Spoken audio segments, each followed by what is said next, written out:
নমস্কার, দেখছেন talk to Bangla. আমি অভিষেক রয়েছে আপনাদের সাথে। এই মুহূর্তে যে খবর জানাবো, জুনিয়র ডাক্তাররা কিন্তু রাজ্য জুড়ে আবারও কর্মবিরতির ডাক দিলেন এবং 10 দফা দাবিকে সামনে রেখে তারা কিন্তু সম্পূর্ণ পশ্চিমবঙ্গে যত জুনিয়র ডাক্তাররা আছেন, প্রায় 7,000-এরও বেশি জুনিয়র ডাক্তার, তারা যারা আন্দোলনরত ছিলেন আরজিকর ঘটনার প্রতিবাদে, তারপর সেখান থেকে মুখ্যমন্ত্রীর সঙ্গে বৈঠক হয় এবং তারপরে তারা আন্দোলন থামান এবং কোথাও গিয়ে তাদের যে কর্মবিরতি শেষ করে তারা কিন্তু কর্মক্ষেত্রে প্রবেশ করেন। কিন্তু তারপর সাগর দত্ত মেডিকেল কলেজের ঘটনা যেন কোথাও গিয়ে জ্বলন্ত আগুনে ঘি ঢেলে দেওয়ার মতন কাজ করলো এবং সেখান থেকে আবারও আন্দোলনের পথে হাঁটছেন কিন্তু জুনিয়র ডাক্তাররা। এবং শুধু সাগর দত্ত মেডিকেল কলেজের যে জুনিয়র ডাক্তাররা কর্মবিরতির ডাক দিয়েছিলেন সেটা তো চলছেই, তার পাশাপাশি পশ্চিমবঙ্গের জুনিয়র ডাক্তার যারা ফোরাম, তাদের পক্ষ থেকে কিন্তু সম্পূর্ণভাবে জেনারেল বডি মিটিং করে জানিয়ে দেওয়া হয় পুজোর আগে তারা কিন্তু আবারও সম্পূর্ণ কর্মবিরতিতে গেলেন এবং এই কর্মবিরতি কিন্তু সরকারি হস্তক্ষেপ ছাড়া উঠাবেন না, তারা সম্পূর্ণভাবে জানিয়ে দিয়েছেন কিন্তু জুনিয়র ডাক্তার্স ফোরাম থেকে। আমরা সেই খবর বিস্তারিত জানাবো আপনাদের এবং তার সঙ্গে জানাবো যে ডাক্তারদের যে 10 দফা দাবি, সেই দাবিগুলি বা কি।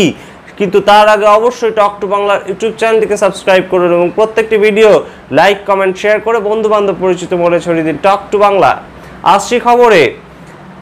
জুনিয়র ডাক্তার্স ফোরাম এবং তাদের পক্ষ থেকে সরাসরি কিন্তু এবার কর্মবিরতির ডাক দেওয়া হলো এবং পূর্ণভাবে কিন্তু কর্মবিরতিতে ফিরলেন এই জুনিয়র ডাক্তাররা। তারা কর্মবিরতির ডাক দিলেন এবং কোনো পার্টিকুলার মেডিকেল কলেজের ডাক্তারবাবুরা কিন্তু নন, সামগ্রিকভাবে পশ্চিমবঙ্গের জুনিয়র ডাক্তার্স ফোরামের পক্ষ থেকে এই কর্মবিরতির ডাক দেওয়া হয়েছে এবং 10 দফা দাবির মধ্যে অন্যতম দাবি কিন্তু যেটা স্লোগানে বারংবার আমরা শুনতে পেয়েছি, নো সেফটি নো ডিউটি। তার কারণ আমরা দেখেছি যে পুলিশ পোস্টিং 18ই সেপ্টেম্বর নতুনভাবে বসানো হওয়ার পরেও Sagar Dutta medical college and hospital, সেখানে কিন্তু এই গত কয়েকদিন আগে রোগীর যে পরিবার এবং রোগীর যে বাড়ির লোকজন কিংবা গ্রামের লোকজন, তাদের হাতে রীতিমতো নিগ্রহ হতে হলো জুনিয়র ডাক্তার থেকে শুরু করে যারা নার্সিং স্টাফ ছিলেন তাদেরকেও। এবং সেই ছবিটা কোথাও গিয়ে নিরাপত্তা রক্ষীর সামনেই হলো, সিসিটিভি ফুটেজে কিন্তু আমরা তেমনই দেখতে পেয়েছি। সুতরাং সেই জায়গা থেকে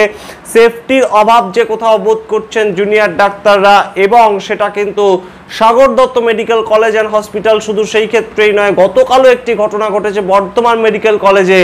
সেখানেও কিন্তু সাপে কাটা নিয়ে এক রোগীর পরিবারের সঙ্গে ডাক্তারদের বচসা এবং সেখান থেকে বেশ খানিকটা উত্তেজনাও তৈরি হয়। সুতরাং এই মুহূর্তে সামগ্রিকভাবে পশ্চিমবঙ্গের প্রত্যেকটি মেডিকেল কলেজ অ্যান্ড হসপিটাল যেখানে এই জুনিয়র ডাক্তারবাবুরা কাজ করেন, সেখানে তাদের সেফটি অ্যান্ড সিকিউরিটির পারপাসটা অবশ্যই যেমন নজর দিতে হবে, তার সঙ্গে একাধিক ইস্যু, সেখানে সিসিটিভি ইনস্টল করতে হবে, সেখানে অ্যালার্ম অর্থাৎ এমার্জেন্সি অ্যালার্ম, প্যানিক অ্যালার্ম সেটা লাগানো থাকতে হবে বিভিন্ন জায়গায়, যাতে যে কোনো রকম এমার্জেন্সিতে সেই অ্যালার্মে প্রেস করতে পারেন এবং তার ভিত্তিতে সাইরেন বেজে ওঠে।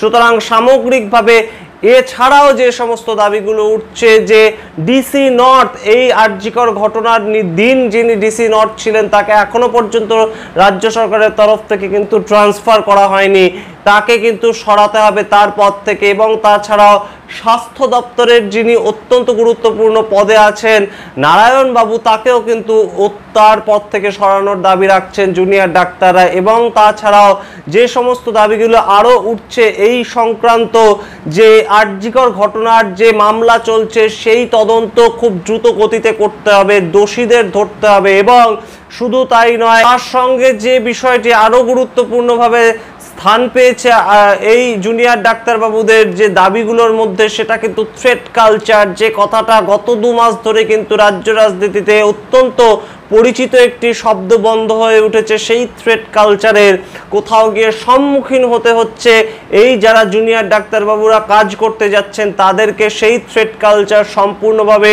নির্মূল করতে হবে প্রত্যেকটি মেডিকেল কলেজ অ্যান্ড হসপিটাল থেকে। এবং তার সঙ্গে আরও গুরুত্বপূর্ণ একটি দাবি তারা রেখেছেন, সেটা কিন্তু বিভিন্ন যে মেডিকেল কলেজ অ্যান্ড হসপিটাল, সেই মেডিকেল কলেজ অ্যান্ড হসপিটালগুলোতে বহুদিন ধরেই কিন্তু সেখানে কোনো রকম ভোট হচ্ছে না এবং নির্বাচন হচ্ছে না ছাত্র সংসদের, সেই ভোট করাতে হবে এবং সেই ভোট করার মাধ্যমে জেনারেল বডি তৈরি করে দিতে হবে যারা কিনা সামগ্রিক নিরাপত্তার বিষয়টি এবং সামগ্রিকভাবে প্রত্যেকটি যেগুলি তাদের দাবি সেগুলো ঠিকঠাক মানা হচ্ছে কিনা সেইগুলো দেখে রাখবেন। সুতরাং বিভিন্ন যে 10 দফা দাবি, সেই 10 দফা দাবি নিয়ে তারা কিন্তু আবারও কর্মবিরতির ডাক দিলেন এবং শুধুমাত্র সাগর দত্ত কিংবা আর.জি. কর মেডিকেল কলেজ কিংবা বর্ধমান মেডিকেল কলেজ তা নয়, প্রত্যেকটি মেডিকেল কলেজ সারা রাজ্য জুড়ে যেখানে যেখানে জুনিয়র ডাক্তারবাবুরা কাজ করছেন সেখানেই কিন্তু আবারও সম্পূর্ণভাবে কর্মবিরতির ডাক দিলেন junior doctors forum of West Bengal. সুতরাং আমরা কিন্তু এই মুহূর্তে বেশ খানিকটা বুঝতেই পারছি জুনিয়র ডাক্তারবাবুরা যেভাবে কর্মবিরতি শেষ করে কাজে ফিরেছিলেন সেটা যে কোথাও গিয়ে একটা মুখ্যমন্ত্রীর হস্তক্ষেপে ঘটেছিল, তারপর কিন্তু ঘটনা আরও বেশ খানিকটা অবনতি ঘটলো এই সাগর দত্ত মেডিকেল কলেজ, সেখানে এই ঘটনাটি প্রকাশ্যে আসার পর এবং সেই জায়গা থেকেই কিন্তু এই যে সামগ্রিক পরিস্থিতি সেখানে আরও একবার কিন্তু উত্তেজনা, সেখানে আরও একবার কিন্তু কর্মবিরতির ডাক এবং তার ফলে পুজোর আগে এই ঘটনা কিন্তু অবশ্যই অনভিপ্রেত এবং 8 তারিখ থেকে পুজো শুরু হচ্ছে, তার আগে কর্মবিরতির ডাক, আগামীকাল মহালয়া, তার আগে কিন্তু আজ আমরা জানি রাত্রিবেলা আবারও মিছিল রয়েছে, আগামীকাল সকালবেলা আবারও তাদের কর্মসূচি রয়েছে জুনিয়র ডাক্তারবাবুদের পক্ষ থেকে এবং সাধারণ মানুষ হয়তো রাস্তায় নামবেন। সেই দিকে আমরা যেমন নজর রাখবো এই ঘটনাকে প্রশাসন পুজোর মুখে কিভাবে সামগ্রিক বিষয়টাকে দেখাশোনা করে, সামগ্রিক বিষয়টার সঙ্গে ডিল করে, সেই সমস্ত দিকে আমাদের নজর থাকবে। অবশ্যই মুখ্যমন্ত্রী সদর্থক পদক্ষেপ আবারও নেবেন সেই আশা সামগ্রিক রাজ্যবাসীর রয়েছে, সেই দিকে আমাদের নজরও থাকবে। আপনারাও দেখতে থাকুন টক টু বাংলা, ভুলবেন না টক টু বাংলা ইউটিউব চ্যানেলটিকে সাবস্ক্রাইব করতে। ধন্যবাদ।